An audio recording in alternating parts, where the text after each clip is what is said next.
If you would like to understand what impact dyslexia has on you now in adulthood, then this is going to be a super important piece of the puzzle. It's going to be all about identifying our own patterns of self-sabotage. My name is Arije, I'm a dyslexic myself, and since 2015 I've been focusing on the topic of dyslexia.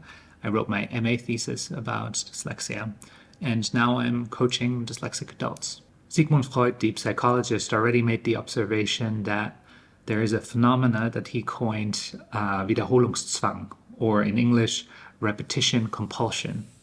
And it refers to the phenomena that we tend to recreate circumstances and situations in adulthood that are very similar to the ones that damaged us greatly during childhood.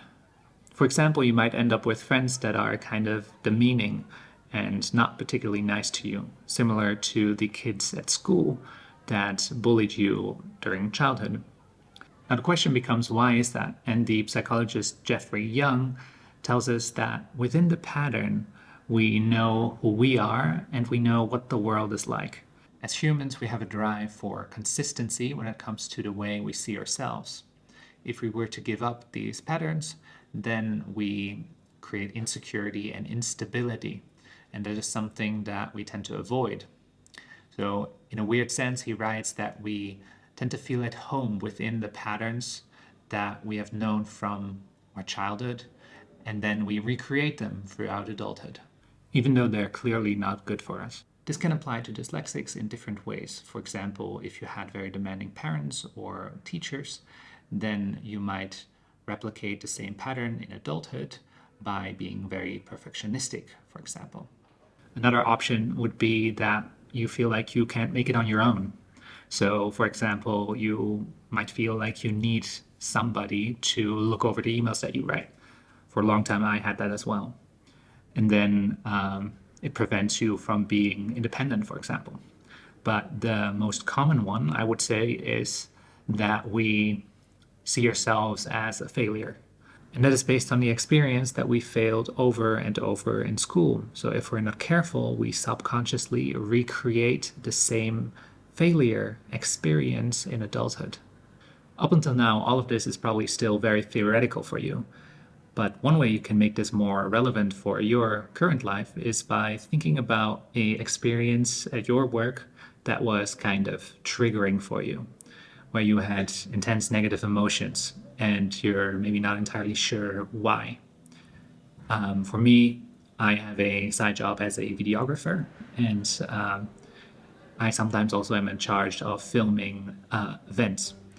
And that was for me such a situation where I had these intense negative emotions. What you can do in a situation like that is close your eyes and think about a situation in your childhood where you felt similar. And what came up for me was that I was back in the class that I was sent to because of my dyslexia. Back then I was just like looking at the clock, waiting for it to be over, to be able to, get out of there. I felt very displaced in a sense back then in that class. And that is exactly the same feeling that I had at some of my events at work.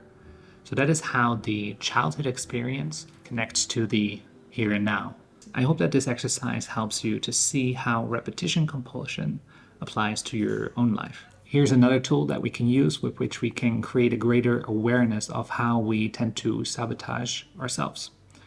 And the first area that we're taking a look at is behavior. You might be staying at a safe but dead-end job, or you might be procrastinating a lot, which leads to failure, or you don't take the steps necessary to get a promotion. Then there are also unhelpful rules of life. One of them might be that you tell yourself, I have to be perfect, otherwise I am not able to hand in my report.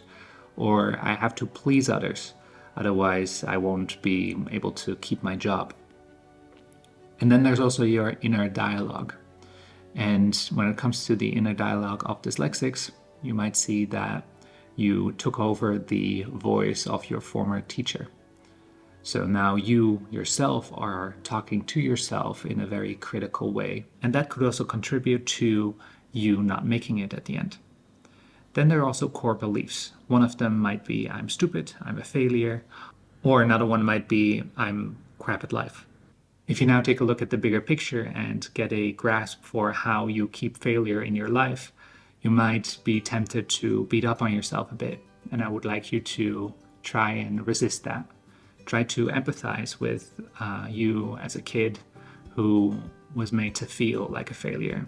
It's not our fault that we were given tasks that were inappropriate for us. And that was the start of this negative pattern. So I hope that helps you to resist that. And I hope overall this will help you to break some negative patterns in your life. See you soon. Bye.